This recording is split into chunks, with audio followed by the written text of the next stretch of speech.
Organized labor and federal government meeting resolves for further negotiations on agreeable new minimum wage. Federal government working on policy to upscale livestock and dairy production as well as cut down on milk importation. Plus, Yobe State chapter of the Nigerian Medical Association opts out of ongoing strike over priority for health as a critical sector. Good afternoon and thanks for joining us on Panorama. I am Hawa Salihu Adama.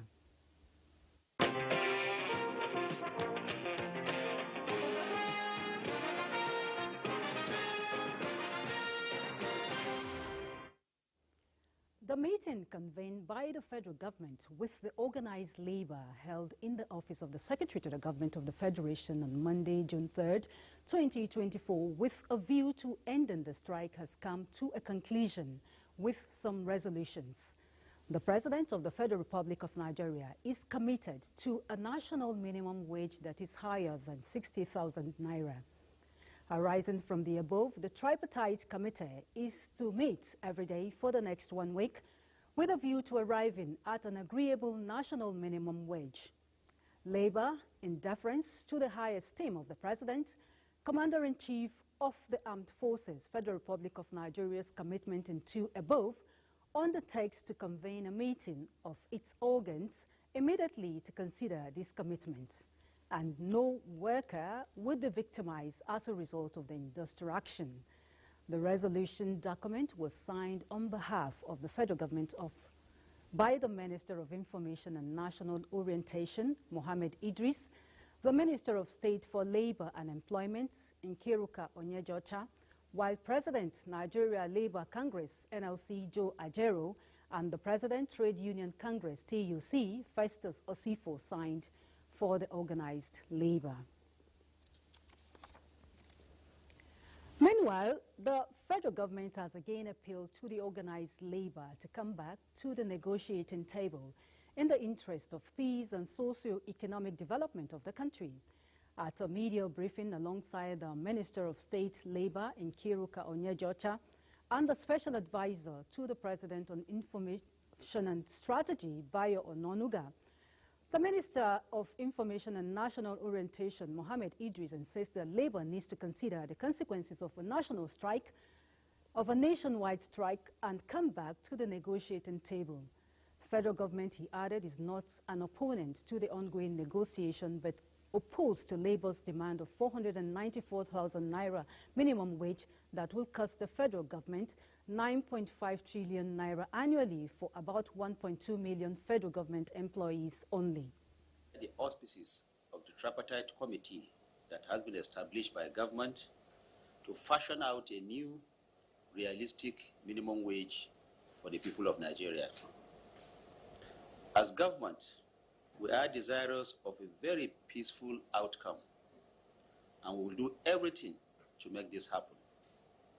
As we have explained earlier, Labour's current proposal of 494,000 naira is an increase of 1,547% on the existing wage and translates into an annual wage bill of 9.5 trillion naira for the federal government of Nigeria alone. This, of course, does not include the subnationals and the organized private sector. We want the labor unions to understand that the relief that Nigerians are expecting and that they fully deserve will not only come in the form of increased wages.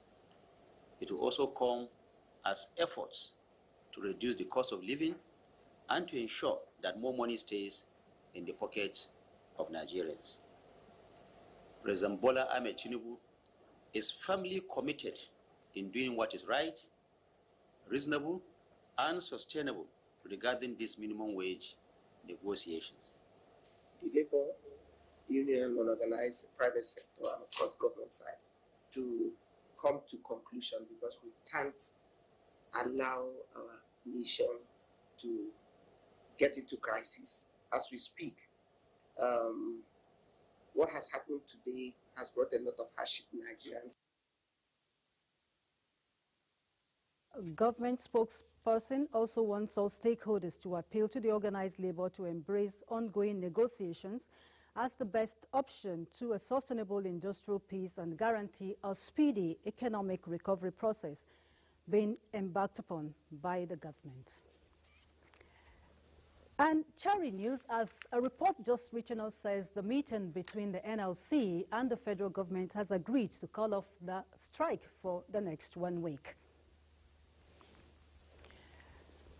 Moving on, senior secondary school students sitting for the West African Examination Council examinations in the Federal Capital Territory were not affected by the just called off strike by the NLC as schools remained open for both the senior secondary school students, internal and external invigilators and supervisors who were participating in the examination exercise.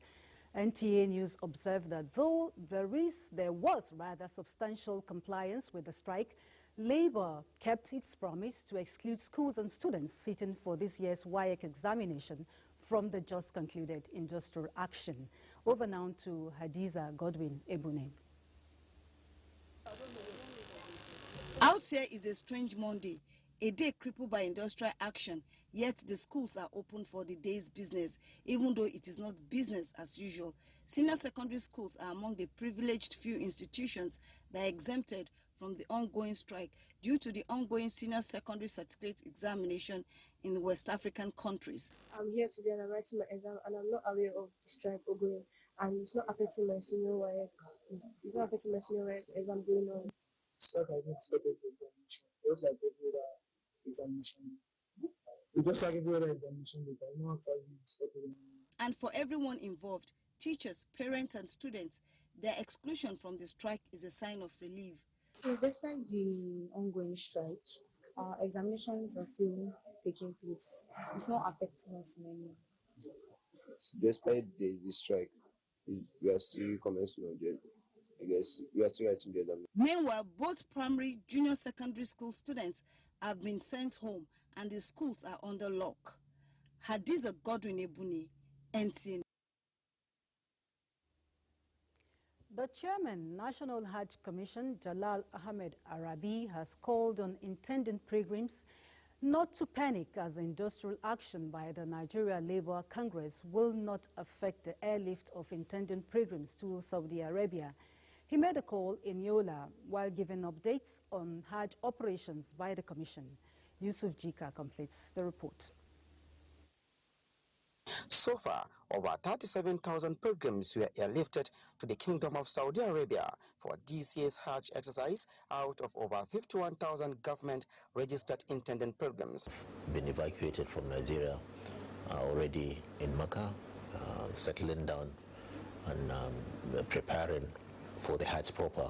He said consultations are on with the Nigerian Labour Congress to allow for smooth airlift of pilgrims as any disruption on the part of flights will affect the oil system.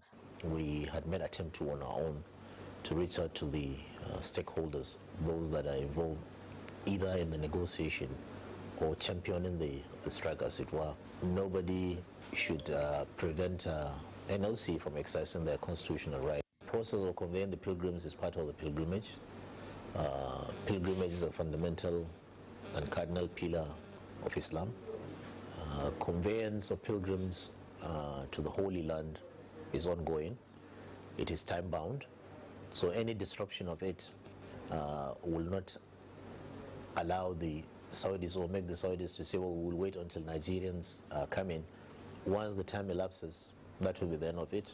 In Yola, Yusuf Jika, NTA News.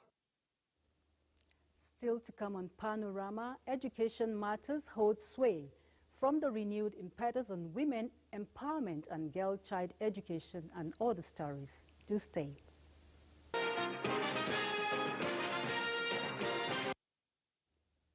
Thanks for rejoining us. The Borno State Governor, Babagana Umar Zulum, says government will not allow Boko Haram insurgents to displace communities again.